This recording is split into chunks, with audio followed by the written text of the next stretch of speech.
Welcome back to Count Me In, IMA's podcast about all things affecting the accounting and finance world. I'm your host, Mitch Roshong, and today's episode is a bonus conversation about IMA's commitment to diversity and inclusion. My co-host Adam talked with Karmin Bailey, Senior Manager of Procurement and Business Diversity for the Columbus Regional Airport Authority. Karmin is also a member of IMA's Diversity and Inclusion Committee and joined our podcast to talk about IMA's D&I Toolkit that was released in June of 2020. Karmin was the primary author of the toolkit and answered questions about how management accountants and organizations alike can apply it. So now we'll head over to their conversation and listen to what she has to say.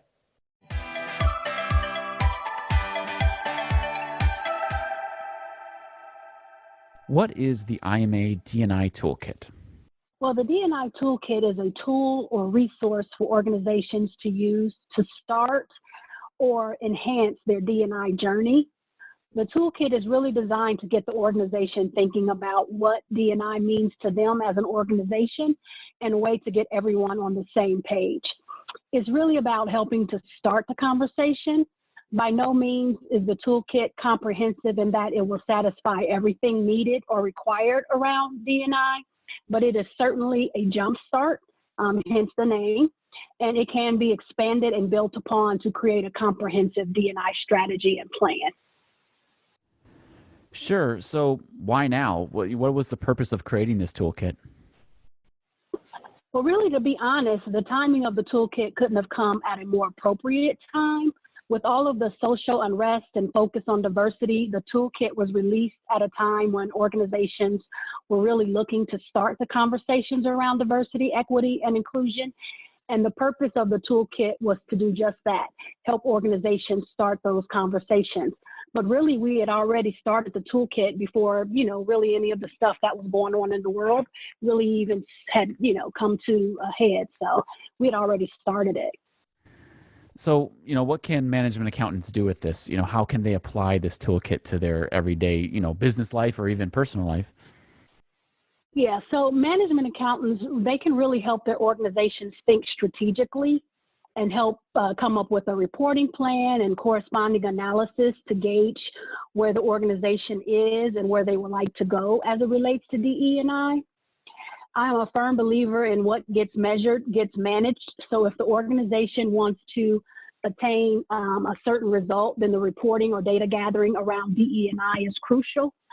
So this is something that really the management accountants can really help with. Because, obviously you want to know where you are with the DE&I, where you would like to go. And so having someone that really understands the numbers and how to equate all of that information and synthesize it is really important.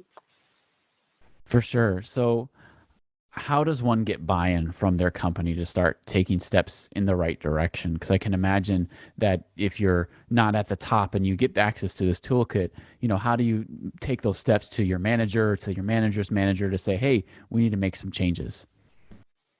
Yeah. I mean, personally, I don't like the notion of buy-in when it comes to DE&I. I know that's a term that everybody uses, you got to get buy-in. But to me, I guess, first of all, D&I has to start at the top. And if the leadership of the organization doesn't understand or seek the information and knowledge to understand why DE&I is important, then it's very hard for a lower level employee to get leadership to buy in. There's tons of data available on the business reason and ROI, return on investment for DE&I. So to me, top executives, at least good top executives, educate themselves on business imperatives every day, or at least they should, and DE&I is no different. So, I understand that an organization may have to hire a DE&I professional to help them with their DE&I strategy and implementing a program, but the concept of DE&I and why it's important should not need buy-in. DE&I can't be the flavor of the month if the organization is not ready to put the work in and be honest and do it just to tick a box. So it won't work if that's the reason why they're doing it. And the consequences will be far more detrimental than if they didn't start a program at all, if they're not doing it with the right intent in mind. So that whole concept of buy-in doesn't really work for me. I think executives should really understand and seek out the knowledge to understand why DE&I is important, and they should really be the ones leading the effort and not the other way around. I mean, that makes complete sense. My next question was going to be, when is the right time for an organization to implement DE&I, or to even start using this toolkit? But it sounds like, ASAP. Yeah, I mean, to me, the right time is whenever the organization is ready, willing, and able to implement DE&I. There will not be a perfect time. There will always be obstacles and challenges along the way. But if the organization is really serious about implementing a fair and equitable DE&I program, then there is no better time than the present. The toolkit is designed to be used at any time by any organization. It even addresses some of the obstacles that an organization may face, and that is completely normal and expected. So organizations have to remember that DE&I is a journey and not a sprint, and it's always the right time to do the right thing. So now that we know, like, the time is now, whenever a company's ready, it's good for them to implement a toolkit, the D&I toolkit, or some sort of D&I policy. What are some pitfalls that organizations can look out for as they begin their journey? I think there's probably a few different pitfalls that organizations can look out for. Probably the biggest one, obviously, is the people that will be involved. Obviously, I highly suggest that the organization, if they don't already have one, to hire a DE&I professional, because you're going to need someone that's going to be committed. This isn't a job function that you can just throw on somebody's plate that already has another full-time job and think that it's going to be successful. You really need a person that's dedicated to these efforts. So that's the first thing. The organization has to have resources to put to it.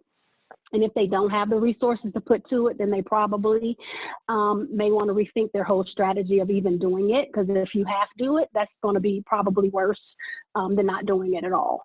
So that's one thing. Then also just, it's going to be a change in the culture. Depending on where you are and what the culture is already like, it may be a small shift, or it could be a very large shift. And really, that's something that the organization has to keep in mind, that it's going to be tough for some people to make those changes. And everybody has to be patient and really understand that for some people, this is going to be very painful and uncomfortable for them to face doing things differently, and that really being inclusive is not all the time what they may expect it to be. So they really have to be open-minded, and it's going to take time for people to really get on board with it in some instances. I would say another pitfall probably, I would say, is just really allowing the organization to understand that there will be 2 steps forward and then 2 steps back. It's going to be, most definitely, as I said before, it's a journey and not a sprint. So you can't expect the organization to change overnight, and be okay with that. Just know that it's not going to change as quickly as some of us would like. But then also you have to set expectations and boundaries as well. And if you just really run across people that are not willing to get on board, like they won't even try, then as an organization, you have to be ready to say, okay, this is our stance on this. This is important to us. So if we run across people like that, then we are willing to let those people go. Maybe this is not the organization for you. This isn't the culture that you want to be a part of. And so we're going to have to go our separate ways. Organizations really need to think about those hard choices and decisions that they may have to make. It's not, glamorous, it's not pretty, but they have to be ready to make those decisions if they're really going to be serious about it. So those are some of the pitfalls I can think of off the top of my head that may come to fruition.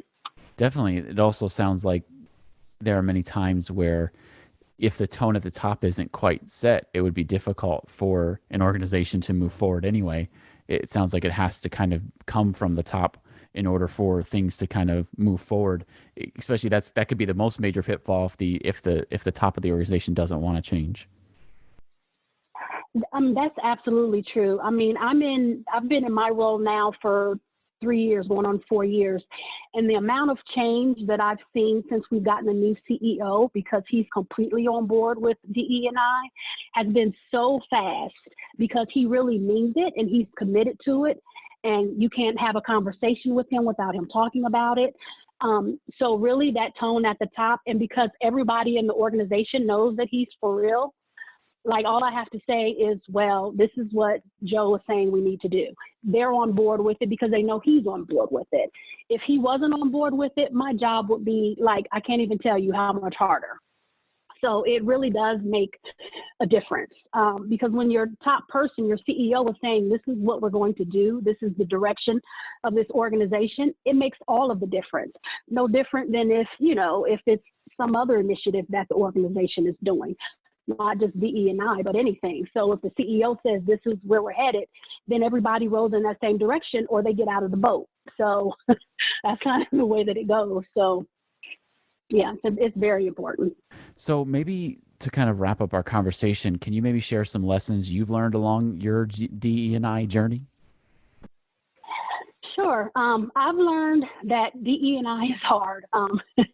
Challenging your own bias and thought processes is hard and uncomfortable, but it is so very necessary to truly embrace DE&I and to make changes within ourselves and within our organizations.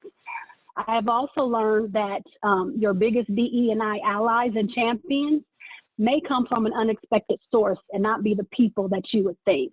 A lot of times, we look to people that are minority or to women or whatever, and we often will overlook maybe a white man, but sometimes those can be your biggest allies. So it's important to, always have your eyes and your ears open to those people that really are open to being an ally and a champion for your DE&I efforts. And that I've also learned that DE&I fatigue is real. And those of us that are DE&I professionals have to take time for ourselves and decompress and embrace that change is hard and doesn't happen overnight. Also, the last thing I think I've learned is DE&I requires a safe space. Everyone has to feel comfortable to speak and not be judged, to say the wrong thing and not be ostracized, and to have the time to examine their heart, look at the man or the woman in the mirror, and hopefully be brave enough to make the changes that are necessary. This has been Count Me In, IMA's podcast, providing you with the latest perspectives of thought leaders from the accounting and finance profession. If you like what you heard and you'd like to be counted in for more relevant accounting and finance education, visit IMA's website at www.imanet.org.